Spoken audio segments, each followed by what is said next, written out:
If you've been on the channel for a while, you know that I love finishing games. I love to check them off my list, take them from my backlog over to my completed games list for the year. I love adding new experiences to my life. That's one of my favorite things about video games. However, if you've been following along this year, I haven't been doing that a whole ton. My last games I finished this year video happened in like June. It is December now. I've said it in many of the videos throughout the past few months. This has been a very slow gaming year for me in all aspects, between playing games, buying games, you name it. Been through a lot of life changes. We're finally getting back at it. I feel like we're finally getting to a gaming normal once more. But even then, I've still only finished 2 games since that last video. That's not really a whole ton of a lot to make a full games I finished video, so we're doing things a little differently this time.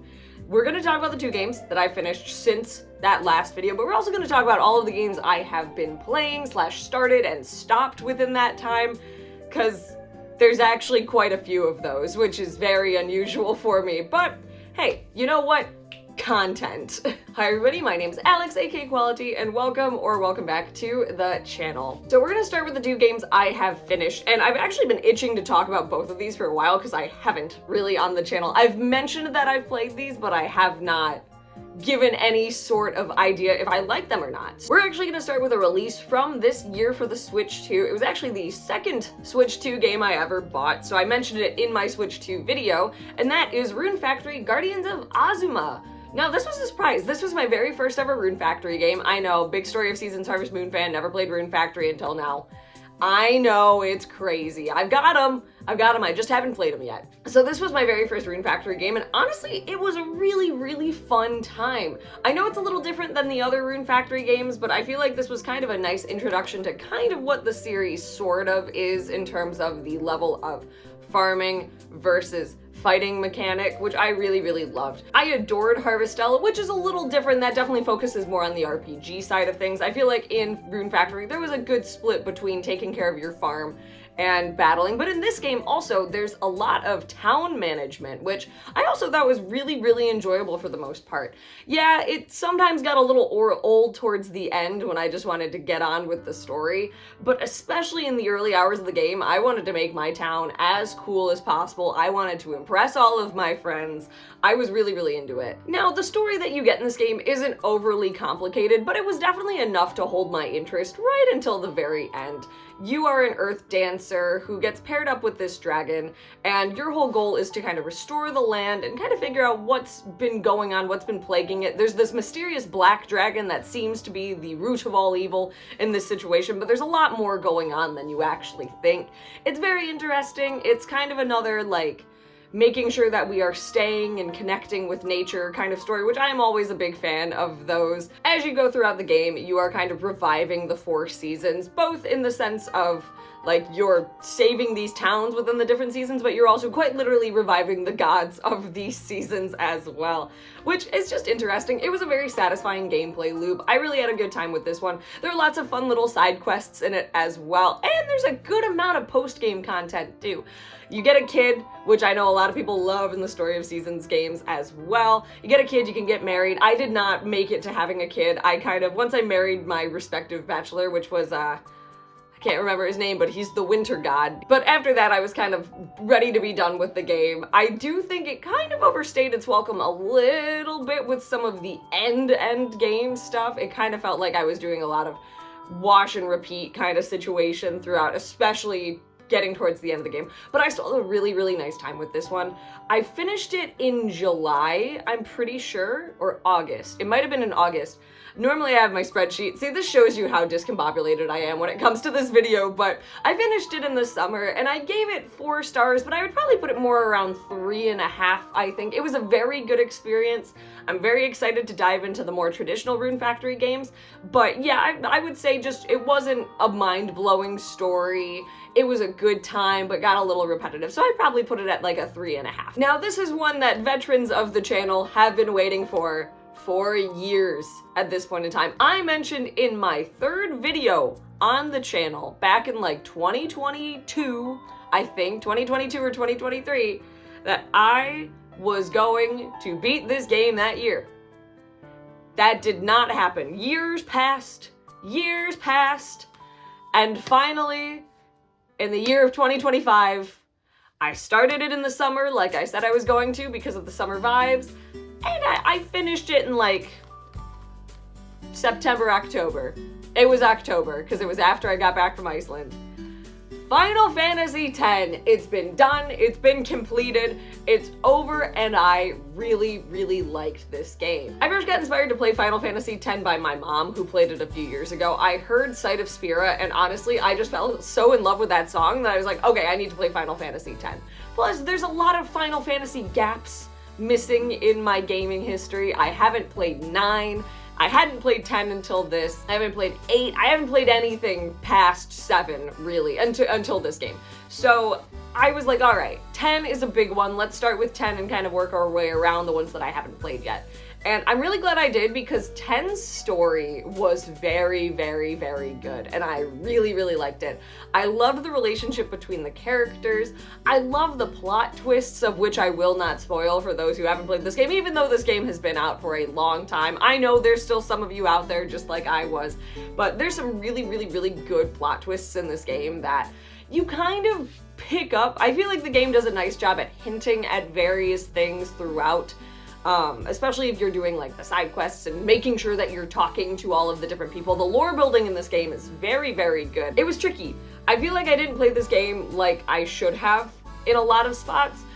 More towards the end, I started really paying attention, but I remember when I started Final Fantasy X, I was excited, but also the like FOMO of not beating games this year was really starting to set in when I started this game, which didn't feel right. You know, this is a game that I've been anticipating playing for a long, long time, so to feel kind of like, oh gosh, I gotta book it through this game so I can beat more games, that wasn't a very good feeling. So I'm trying to be better about that as I go forward, taking my time, doing the things I want to do as opposed to doing the things that I feel like I need to do for the sake of making content and feeling like I've accomplished something. So regardless though, there's a lot of really cool stuff in this game, and I highly recommend if you haven't played it, take your time going through it instead. It is a longer game. I mean, I think I put in 70 hours, and that was like kind of taking it at a fast speed throughout the entire game. But yeah, good turn-based combat. The Sphere Grid, which is your level up system in the game, was both interesting and also frustrating at times, because especially being a new player, I had no idea what the heck I was doing for the first part of the game. And like, you can change things, you can go back, you have a lot of avenues to be able to craft your characters how you want to, because for those who don't know, there is no traditional level up system. You don't get a certain amount of experience points to then level up. You get experience points that get you AP, which then you use to spend on the Sphere Grid to give yourself more HP, more MP, different abilities, things like that to raise your stats. And again, very cool. There's a lot of customization you can do with your characters. But yeah, when I was first getting into it, I was like, what is happening? What is happening? But by the end of the game, I got to a pretty good point with it where all of my characters were jacked. So that was very good. I did also play it on the Switch, which was actually kind of nice. I played it on my Switch too. This is the first game that I could actually play for more than like a few hours at a time without my Switch dying. When I've been playing any Switch 2 games, I usually get 2 to 3 hours handheld before I have to plug it in. I was getting like 6 and 7 on Final Fantasy X, which was nice. So that was at least very helpful. I could do very long play sessions, which didn't always work, but I was able to do it.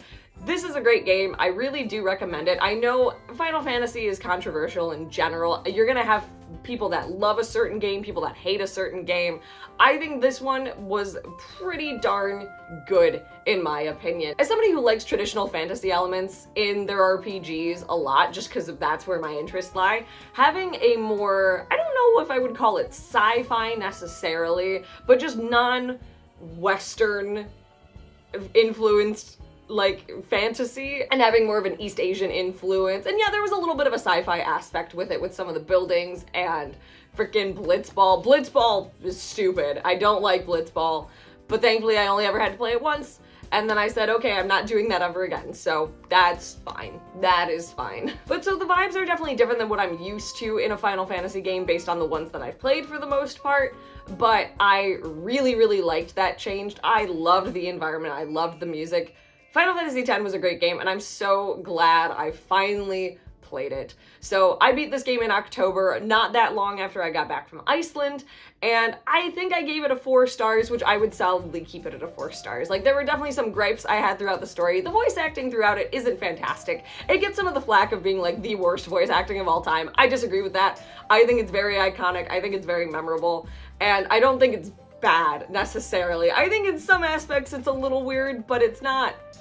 I've heard so much worse, everybody. I've heard so much worse. So I thought the voice acting was fine. But yeah, so I think a solid 4 is where it belongs in my ranking of games. Now we get into the category of games that I have played and either have put a big pause on, or we'll see when I get back to them. We'll see when I get back to them. Or I'm about to finish. There's one game in this pile that I am about to finish, so that's exciting. But we're gonna start with some Steam games. Basically, right after I played Final Fantasy X, I needed like a slight break. So I started playing Stray, which is another game that I feel like people are like, how have you not played Stray before? I don't understand. And I don't either. I don't either, because it came out a few years ago. It was a big thing. It's got a cat. I love cats. You would think that I'd be all about it, right? So I finally started it up. I started it on stream several months ago. This might even be before Final Fantasy X and Rune Factory. I can't remember, but I don't think I've talked about Stray. And I started it up on stream. Things were going fine. I made it through the first little bit of time, but towards the end of that stream, I started to get super motion sick. And so that was unfortunate. So I kind of put it down for a little bit, and then after Final Fantasy X for sure, I got back into it and was like, okay, we're gonna give it another try. It's a shorter game, maybe I can squeeze it in there. And I got so sick trying to start it back up. I really could not do it, and that makes me very sad. It makes me very sad, because there's a lot of cool stuff. The story is so cool, the atmosphere is so cool. I couldn't do it. I do think there is also a slight hesitation because I know that the cat, and you can turn this setting off, and I do have it off, the cat can get hurt by enemies, and I think maybe that's where some of my reluctance is coming from, is even though I have that setting turned on where it's like the cat doesn't really get hurt, I still don't like that. I get very scared when it comes to any kind of like animal harm or abuse. I can't do it. I can't do it. So maybe there's a little bit of a mental block when it comes to Stray as well. I'd still really like to play it. I'd love to beat it before the end of the year because I'm kind of in the little bit that I've done since that first initial playthrough. I'm like about to hit the halfway point. It's not a very long game. I think I could do it, but it's just one, trying to get over the motion sickness of how like fast everything is, and then maybe that my own mental block of, okay, the cat's gonna be fine. Maybe that's why. But if anybody has any advice for either of those issues, let me know. How did you deal with Stray, especially if you're somebody who really can't do animals getting hurt in any way? And then another Steam game that I finally started, did not get very far in, but I really enjoyed it, Balatro. I know, another game I'm super late to the party on.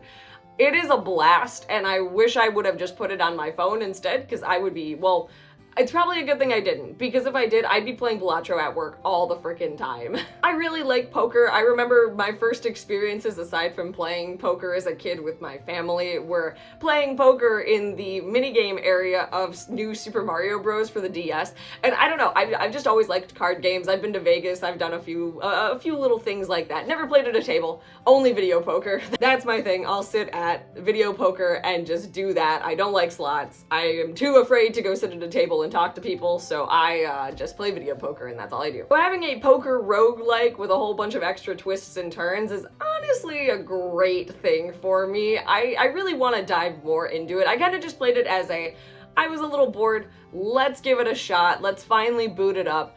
And yeah, I need to play more of it because it is a very cool and very fun game. So we'll see. I don't have too much else to say about Balatro because again, I've barely scratched the surface on it, but it's a fun game and I'm so happy that I finally understand why everybody freaking loves it so much. Getting back into some games that I have talked about on the channel, so I'll be a little brief on them, but still a few games that I have played, I have all intention of going back to, but just haven't had the time. Starting with the one that I'm probably going to get back to first, Donkey Kong Bonanza. So yes, I bought this when it came out. I did one stream of it. It was the last stream I did on Twitch before my indefinite hiatus. I'm sorry, all of my Twitch friends. I want to come back at some point in time, but life just does not want me to right now. But that first stream of Donkey Kong Bonanza was honestly a blast. I see why people love this game, and I cannot wait to get back into it. It's so much fun. The world is so colorful and just delightful, and it's really, really nice. I love the Donkey Kong Country games, but this is just like a whole different experience. It really is like Mario Odyssey, but DK, which is so fun. The punching mechanic, the like smashing mechanic, the best. I can take out all of the rage that I have in my heart in this game, and it's fun. It's very, very, very fun. This is another game that I really have not scratched the surface of. I've gotten like, I don't even know, an hour and a half, 2 hours into it. That's how little I've played of this game. But I've said it before in a few other videos, is this time of the year, when we get around the holidays, I'm always craving a platformer or an adventure game like this. So as soon as I'm done with my like game that I'm about to finish up, I think I'm gonna jump back into Donkey Kong Bonanza. I do also want to play Final Fantasy Tactics. I'm probably gonna dual wield these two games as my two Christmas games, kind of see where that takes me, but I am very, very, very, very excited to get farther in this game. It did get nominated for Game of the Year, and while it's not my personal Game of the Year choice, even if I had played all of it, I don't know if it would be because of what my Game of the Year choice is, which I'm sure many of you can guess. Take a guess in the comments. You already know. You all already know. So I can't wait to get farther into this one. Now, a game I talked about when I did my Iceland video, still haven't gotten back to it, but Story of Seasons Grand Bazaar, also for the Switch 2. A wonderful Story of Seasons game that, for somebody who didn't play the original version of it on the DS, it's the one Harvest Moon DS game that I have yet to find. The universe keeps dodging it from me, and I can't get it yet. This is a fun and unique Story of Seasons Harvest Moon experience. Obviously, a huge part of it is you have the bazaar, so you're able to sell all of your items on your farm rather than just ship them, and that's just a fun mini game mechanic. I don't know why, but it feels more, I don't know if realistic is the right word, but like, it just makes you feel more active in the process of making your own money, which for some reason really does it for me. It's very, very fun. There's also a lot of very, very fun characters in this game. The world is just pretty. Overall, it's a really, really nice Story of Seasons game. It's definitely, I think, one of the better remakes that they've come out with over the years, where not only is it, yeah, it's a remake, but it feels like an entirely new game. A Wonderful Life on the Switch, also fantastic, wonderful, but that definitely was still very connected to its roots, whereas Grand Bazaar feels like a brand new experience. And maybe that's just me. Those who have played the original game, I guess you can tell me how different it is from the DS version, but even then, just seeing footage and seeing other people play the DS version, this feels entirely new, even though it's not. But it does feel a lot newer than the other remakes. But overall, this is really fun. I don't really see this being a game I'm going to complete, more as I'm gonna pick this up, a farm, and play this when I'm feeling stressed out. So, but I had to talk about it. It's a delight. Highly recommend it if you like Story of Seasons, but haven't given this one a try yet. Now, jumping away from the Switch 2 for a second to talk about a game I picked up at the Detroit Retro Game Show that I played recently that was kind of a blast. Well, we'll get to the very last game, which is the game I'm just about to finish, but I want to talk about this game for a second, and that is Fortune Street. Now, I had never played Fortune Street until picking up this game with my beloved partner, and this was a blast, but also, oh my god, Fortune Street is long. So I didn't really know what to expect going into this game. I knew it was kind of a cross between Monopoly and Mario Party, and you have Dragon Quest characters and stuff like that. Yeah, I would say there's not so much Mario Party in it, at least in the map that we played, so much as there is Monopoly and Empire and buying all of the things for ultimate world domination. This game is very, very fun. I really, really liked it. Unfortunately, we played this on Thanksgiving. I was toast by the end of the day. We had a very, very long day, so I was falling asleep during most of the game. I kind of anticipated this to be like, oh, we'll play like 15 rounds and then we'll be done and I can go to sleep. This game doesn't end. This game doesn't end until somebody goes bankrupt or somebody hits a threshold, which apparently you can set the threshold of how much money you have to gain. We did not do that. We went with whatever the default was, which was like 15,000 gold or something like that. This was a long game, but I would absolutely play it again. It's very fun. If you like any kind of board game and you like Mario and Dragon Quest characters, why not? It's very, very fun. It's not a very expensive Wii game anymore. I remember seeing it at different stores for like ridiculous amounts of money. I think we paid 40, 30 for this one. I can't really remember, but that was like the top end of what I would pay for it probably, but it is fun. It's a very, very fun game. And yeah, I like it. Hopefully next time I can stay more awake. I did win, but that's only because Aaron invested in my success. And yeah, and also it was 2 o'clock in the morning and we had to be done. We started playing this at like 10. It was very late. It was very, very, very late. And now the final game to talk about that I'm either gonna finish today or tomorrow, sometime this week. It's happening this week. Depends on editing and a bunch of other factors, but it is happening this week, is Pokemon Legends ZA. This has been a very surprising game to me. I've enjoyed it a lot more, but now we're at the point where, once again, I'm feeling okay, I'm ready to move on. I felt it with Final Fantasy X. I felt it with Rune Factory. I'm feeling it with Legends ZA. I really enjoy the gameplay loop. It's very fun going between the battle zone and catching things in the wild zone and doing side quests and like having to calm the rogue mega Pokemon all around Lumiose. By hour like 35, 40, which it's not even that long of a game if you kind of just blast through the main story and don't do the side quests. I've been doing almost all of the side quests. I'm ready for that gameplay loop to be over. It is over. I'm pretty sure I've hit the mark where now we're just in the end game content, which is very exciting. I've heard the end of the game is a little sad, so I'm trying to mentally prepare for that. So we will see. We will see. But overall, I've really been enjoying Legends ZA. There's a lot of stuff that I like about it, a lot of stuff I don't really like about it. At first, I was kind of all for the new battle mechanic and battling so much, but at this point in time, it's getting old. I love the wild zones. I love catching Pokemon. It's very, very fun. I do miss a lot of the cool stuff that Arceus had in terms of specific balls that we were using to catch the Pokemon that I think worked better in the Legends catching environment situation than just using our normal Pokeballs, but that's just me. I love doing the side quests. The characters in this game are freaking hilarious. I love the dialogue. I think it's fun. And the music is a complete and utter bop every time. Justin's theme is fantastic. Corbo's theme is fantastic. Even just the nighttime theme is so good. I love it. The soundtrack of this game, it might be like number 2 soundtrack of the year, to be honest. It's fantastic. It's so, so good. And as a longtime Pokemon fan, it's nice to get some extra lore behind places that we know and are familiar with. That's one of the things I loved about Arceus, and in general, I think that's going to be a theme throughout the Legends games. And yeah, I love having the world kind of be unified and like plot points from the mainline games are being connected in these games. It's very interesting. I really, really like it. So overall, Legends ZA, much better Pokemon game than I ever would have imagined. Obviously, people always get concerned about Pokemon running well. ZA, I've had no problems with running on my Switch. It looks great, it feels great, it runs great. No issues whatsoever.